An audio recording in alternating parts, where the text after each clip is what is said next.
To humiliate me, my ex-husband invited me to his wedding. Then my arrival froze him to the bone. Hello friends, please join me as I narrate my story of how my ex-husband's plan of humiliating me on his wedding day with his mistress turned out to be the most shocking day of his life, just by my arrival at the venue. Before I dive into the main story, please kindly hit the subscribe button, like and share this video to your loved ones. And I would love to know where you are watching this from. Thank you. Your support means the world to me. Now to my story. My name is Claire Morgan and I am 34 years old. If you had met me 2 years ago, you wouldn't recognize me now. Back then, I was a woman stripped bare by betrayal, clinging to the remains of a marriage I thought would last forever. Daniel Harris, my husband of 6 years, decided one spring afternoon that he'd found something better. Her name was Jessica Reed, 10 years younger than me, fresh-faced, and eager to take the role I had been playing. The day he left, he didn't even have the decency to soften the blow. "Claire, you've changed. I need someone who keeps things exciting," he'd said, leaning casually against the kitchen counter as if he were discussing the weather. I stood there with a coffee cup in my hand, numb, wondering how a man could dismantle an entire life with such a lazy choice of words. The humiliation didn't end with him walking out. Small towns have big mouths, and even though we lived in an upscale neighborhood outside Boston, word spread fast among our circle. Friends we dined with stopped calling. Acquaintances offered pitying smiles at the grocery store. I hated their sympathy almost as much as I hated Daniel's smugness. Jessica wasted no time moving in with him, wearing the jewelry I had picked out for our anniversaries and posting carefully curated Instagram shots in my favorite vacation spots. There's nothing quite like watching your replacement parade around in your old life. It burned. And I let it burn because anger can be fuel if you know how to use it. The first few weeks after the divorce were the worst. I'd wake up and feel as if my chest were caving in. I stopped wearing makeup, stopped returning calls, stopped looking in mirrors. But one night, Emily Carter, my best friend since college, sat me down and told me flat out, "Claire, this is not your ending. This is your rebirth." She had that no-nonsense tone she always used when she was about to save me from myself. That conversation flipped a switch. I started small, getting back to the gym, eating food that nourished me instead of numbing me. I hired a trainer named Sophia who didn't tolerate excuses. At first, I could barely jog a mile, but months later I was running 5 with ease. My clothes began to fit differently, my posture straightened. And one morning I caught my reflection in a shop window and realized I was coming back. Physically, the changes were obvious, but inside I was building something deeper. I signed up for an executive marketing course I'd been putting off for years. By the time I finished, I had offers from 2 prestigious firms, and I chose one that gave me the freedom to travel. For the first time in years, my passport filled with stamps: Italy, Greece, France. With each trip, I rediscovered pieces of myself Daniel had worn down. It was in Milan, of all places, that I met Alexander Bennett, Alex. Tall, sharp suit, the kind of presence that fills a room without trying. He was speaking at a tech conference and I was there on a project.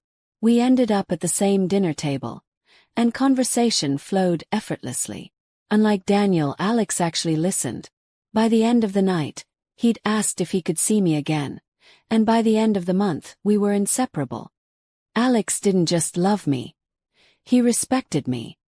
He noticed the little things, how I took my coffee, how I tucked my hair behind my ear when I was thinking. He didn't flinch at my scars, emotional or otherwise. With him, I wasn't rebuilding to prove anything to anyone. I was simply living. Still, there were moments when I thought about Daniel and Jessica. Not with longing but with a detached curiosity. Last I heard, they were living in a loft downtown, attending charity galas and posting every moment online. From the outside it was the picture of success. But I knew Daniel well enough to guess he was still chasing the next thrill, never content with what he had. One crisp autumn afternoon, nearly 18 months after the divorce, I walked past a boutique and saw a gown in the window. Midnight blue, floor-length, sequined just enough to catch the light without being gaudy. I stepped inside, tried it on, and felt a quiet power settle over me. I didn't know then why I bought it, only that one day it would serve its purpose. I'd gone from a woman who could barely face the world to someone who could walk into any room and hold her own. People who had once whispered about my downfall now wanted to know my secrets. My secrets were simple. I refused to stay broken, I invested in myself, and I never forgot the face of the man who thought I'd crumble. I didn't see Daniel for nearly 2 years. His absence didn't bother me. Life was full, my career was thriving, and Alex and I were planning a future together. But fate has a way of circling back when you least expect it, and sometimes it hands you the perfect stage. That stage would arrive in the form of an envelope, one that carried a familiar handwriting and an invitation that would test just how far I'd come. The envelope arrived on a Thursday morning, tucked between a stack of work documents and a package I'd ordered from Paris. I almost tossed it aside without looking, but the handwriting stopped me cold. Daniel's handwriting, slightly slanted, all caps for the recipient's name. My first thought was that he wanted something. My second was that I didn't care. Still, curiosity is a tricky thing. I slid a finger under the flap and unfolded a heavy cream card embossed in gold. You are cordially invited to celebrate the wedding of Daniel Harris and Jessica Reed. The date was 2 months away. The venue, a vineyard estate just outside Cape Cod. I stared at the words, half expecting them to rearrange into something less absurd. There was a handwritten note at the bottom.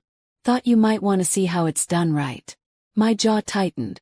This wasn't just an invitation. This was a performance, staged for my humiliation. Daniel wanted me there. Wanted me to witness his version of happily ever after, while remembering how I'd been discarded. I let the card rest on the counter for a long time. Part of me considered tossing it straight into the trash, cutting off the power he thought he had over me. But another part, the part that had rebuilt herself from nothing, felt something sharper. Not rage exactly, something quieter, more deliberate. I realized I wasn't upset. I was amused. That evening Alex came over. I was curled on the sofa, the invitation balanced on the coffee table. He noticed it immediately. "Who's getting married?" he asked, loosening his tie. "Daniel and Jessica," I said, watching his face. He picked it up, read the smug little note, and raised an eyebrow. "And he sent this to you?" "Oh, he sent it to me on purpose," I replied. "This isn't an olive branch. It's a show." Alex studied me for a moment, a slow smile forming. "Then let's make sure the audience gets more than they bargained for." That's one of the things I love about Alex. He never feeds my ego recklessly, but when he sees an opportunity for me to stand tall, he's right there beside me. We spent the next hour tossing ideas back and forth. Should we go? Should we ignore it? Somewhere between sipping wine and watching the sunset through my window, the plan took shape. We weren't just going to attend. We were going to arrive. I pictured it immediately. The two of us stepping out of a car that made heads turn, wearing clothes that silenced a crowd. No drama, no public scene. Just a presence so undeniable that it shifted the entire atmosphere of their perfect day. The following weekend, Alex arranged for us to visit a high-end tailor in New York. While he was being measured for a midnight black tuxedo that made him look like he'd stepped off the cover of a magazine, I wandered into a section of evening gowns. My fingers found a dress that made me stop breathing for a second. Champagne silk, fitted at the waist, with a subtle shimmer that caught the light like water at sunset. The neckline was daring but not vulgar, the train long enough to glide without tripping. I slipped into it in the fitting room and turned toward the mirror. The woman staring back at me didn't look like someone's ex-wife. She looked like someone who wrote her own story. When I stepped out, Alex's expression told me everything I needed to know. "That's the one," he said softly. We left the store with garment bags over our shoulders, a quiet giddiness between us. It wasn't about Daniel anymore. It was about walking into a place where I'd once been defined by someone else and proving, without words, that I'd outgrown the entire narrative. In the weeks leading up to the wedding, life went on as usual. I worked on a campaign launch for a luxury brand, met friends for dinners, and went on weekend trips with Alex. But every so often, I'd glance at the date on my calendar and feel that spark of anticipation. Emily caught me smiling at my phone one afternoon and asked what I was up to. When I told her, she laughed so hard she had to set down her coffee. "Oh, this is going to be delicious," she said. "Promise me you'll take pictures." Promised nothing. Pictures weren't necessary. I wasn't doing this for keepsakes. I was doing it for the moment itself, the split second when Daniel would realize I was no longer the woman he'd left behind. 2 nights before the wedding, Alex took me to dinner at a quiet rooftop restaurant. The city glowed beneath us, and the air was just cool enough for me to wrap his jacket around my shoulders. "Are you nervous?" he asked. I shook my head. "Not even a little. I just want to walk in, make the point, and walk out." He reached across the table and took my hand. "Then that's exactly what we'll do." The morning of the wedding, I woke to sunlight streaming across the bed. My gown hung in its bag by the closet, Alex's tuxedo beside it. In a few hours, we'd be stepping into a scene Daniel thought he controlled. He had no idea we were about to rewrite it entirely. The drive to Cape Cod felt like the prelude to a film, the kind where you know the best scene is waiting just beyond the next turn. The sky was clear, the ocean glinting in the distance, and Alex was at the wheel of the Rolls-Royce Phantom he'd arranged for the day. Its polished black surface reflected the world like a mirror. We weren't rushing, we didn't need to. The power was in knowing we could arrive exactly when we chose. Inside the car, everything was quiet but charged. My gown lay across my lap in a sweep of champagne silk, the fabric cool against my skin. Alex glanced over, his hand brushing mine briefly on the center console. "Ready?" he asked, though he already knew the answer. I smiled, calm and steady. "More than ready." The vineyard estate came into view like something out of a glossy magazine. Sprawling green fields, whitewashed barns turned into event spaces, rows of cars neatly parked by valets in crisp uniforms. Even from a distance, I could hear the low hum of music and conversation. Daniel had spared no expense. We pulled up to the entrance just as a small group of guests arrived in a modest sedan. Their chatter faltered when they saw our car glide to a stop. One of them leaned toward another, whispering behind a manicured hand. I kept my eyes forward, my breathing slow.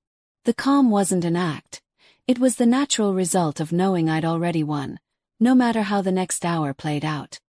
A valet in a navy jacket stepped forward to open Alex's door. He got out with an easy grace, buttoning his tuxedo jacket, then moved around to my side. Through the tinted glass, I could see faces turning toward us. Cameras and phones were already being lifted. Inside, the reception was in full swing. I knew because I'd overheard fragments from the open doors.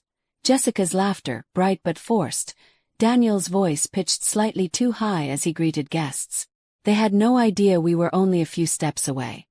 Alex offered his hand to help me out, but I didn't move right away. For a moment I simply looked at him. Tall, composed, the picture of confidence. He wasn't just my partner in life.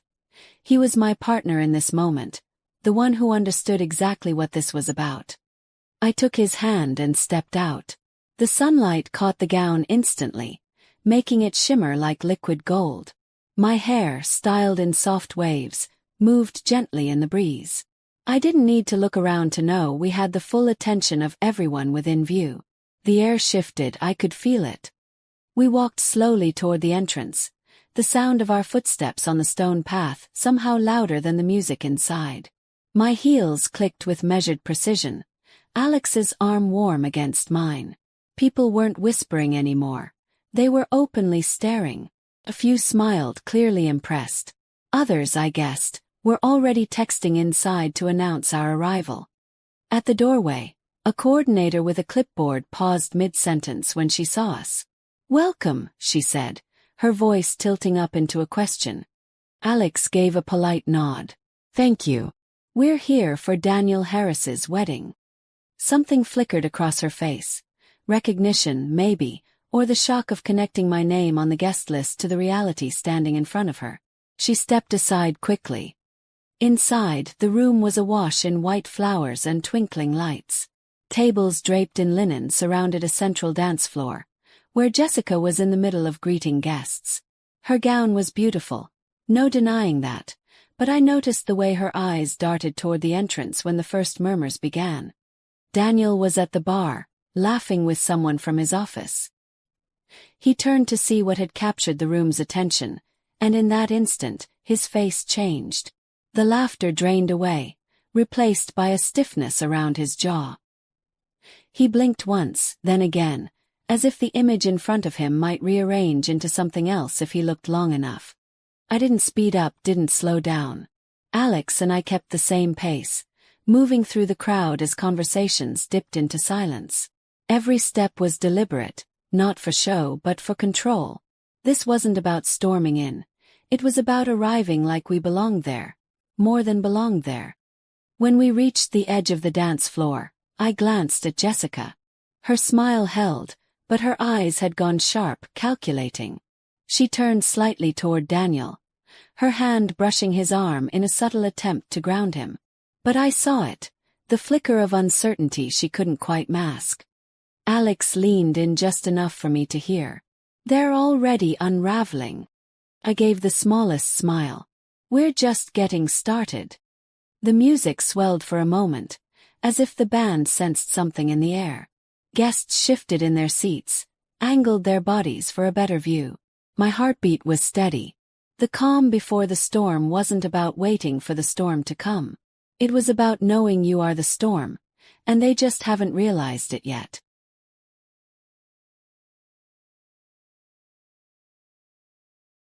Alex and I reached the center of the room as if the space had opened for us. It wasn't arrogance.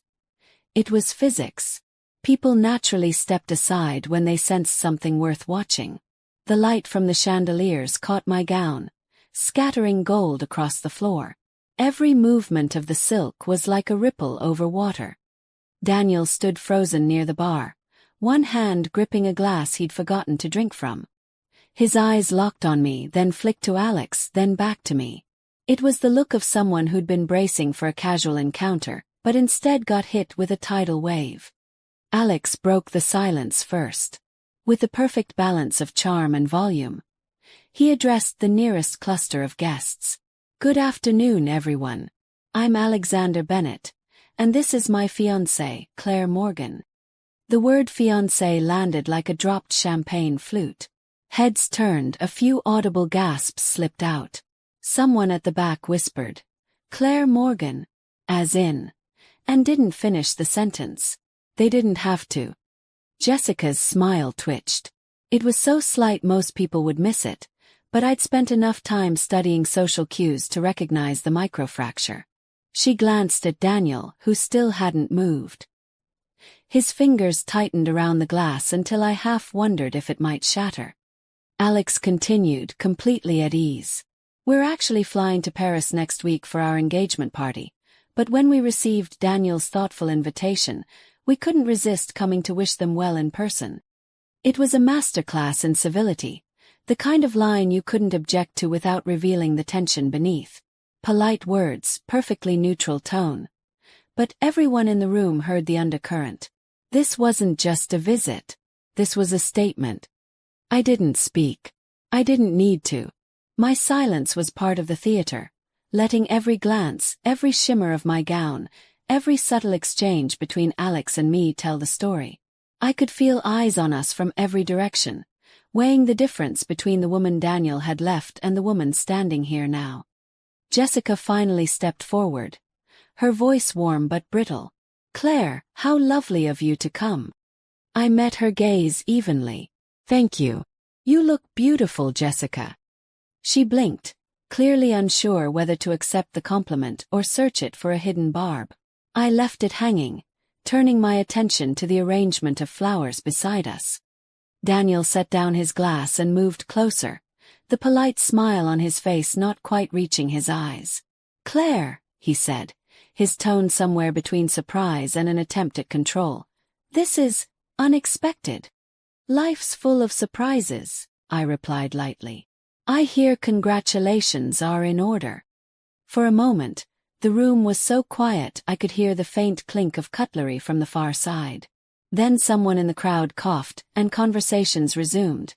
Not because the tension had eased, but because people were eager to discuss it in whispers. We stayed for just long enough to be part of the photographs people were already snapping on their phones. Alex ordered us each a glass of champagne, and we stood together, greeting a few familiar faces. The longer we were there, the more Daniel's composure thinned. His glances became shorter, sharper, as if trying to assess whether I was enjoying myself, and knowing that I was. At one point, I caught sight of Jessica speaking in low tones to a friend, her hand gesturing subtly toward us. I didn't care what she said. This wasn't about them anymore. This was about me walking into a space where they'd expected me to be small and showing them, without a single outburst, that I had outgrown the walls entirely. When Alex finished his champagne, he glanced at me with that unspoken question. Ready? I gave the smallest nod. We walked toward the exit, not hurried, not hesitant. People stepped aside again, the air parting like a tide. At the doorway, Alex turned briefly, offering a polite nod toward Daniel and Jessica. We'll let you get back to your day, he said. Best wishes. Daniel's jaw tightened, but he managed a strained, thank you. As we stepped outside, the cool air wrapped around us. The Rolls-Royce was waiting, the driver holding the door.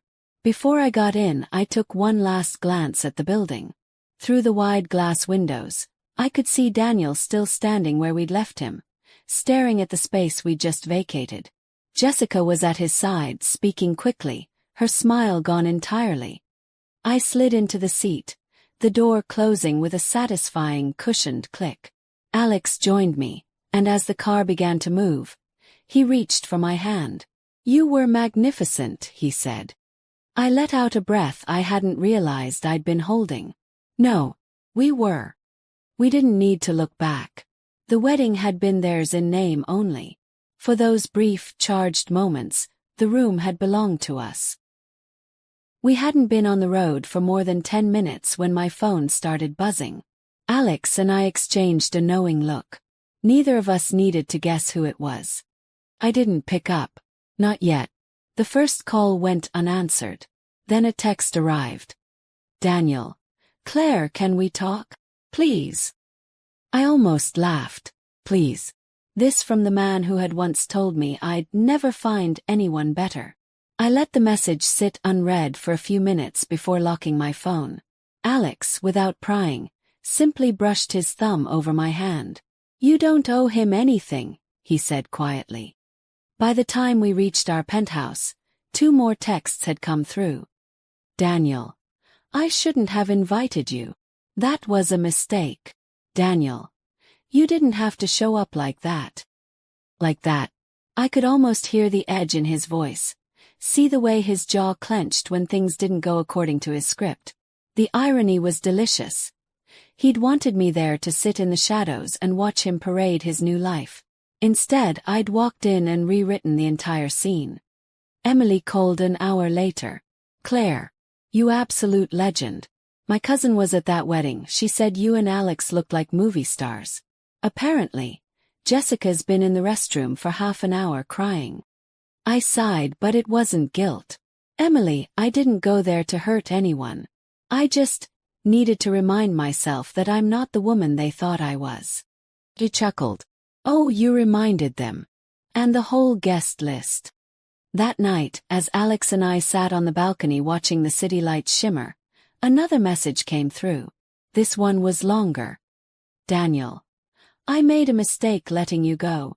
Seeing you today, I realized what I lost. If there's any part of you that still cares. I didn't finish reading it. I simply deleted the thread. Because here's the thing. His regret wasn't about love. It was about losing control. And I'd learned the hard way that control dressed as affection was nothing I needed in my life again. I leaned into Alex, who wrapped an arm around me. Oh, Paris next week, he asked, a smile tugging at his mouth. Paris, I agreed. And after that, wherever we feel like. I didn't need revenge. I didn't even need closure. I'd already won the moment I walked into that room, head high, with someone who loved me for who I was, not who they could shape me to be. Some battles aren't fought with anger or loud words. Some are won with a gown that glitters, a partner who beams with pride, and the quiet knowledge that you've outgrown the life you once thought you couldn't live without. And Daniel, he'd have to live with the image of my arrival forever. The moment his wedding stopped being about him and became the day he realized he was just a chapter in my story. Life has a funny way of circling back. Sometimes the people who thought they buried you will one day have to watch you bloom. My lesson: never waste energy proving yourself to someone who chose to leave. Instead, pour all that energy into becoming the best version of yourself. Trust me, success, self-respect, and genuine love are louder than any revenge speech you could ever give. So, if your ex invited you to their wedding, what would you do? Would you ignore it, go and cause a scene, or show up looking like their biggest what if come to life? Let me know in the comments. And don't forget to like, subscribe, and share this story. Because somewhere out there, a Daniel is planning a wedding, and a Claire is planning her arrival. Thank you for watching. Please kindly stay tuned for the next video. Bye.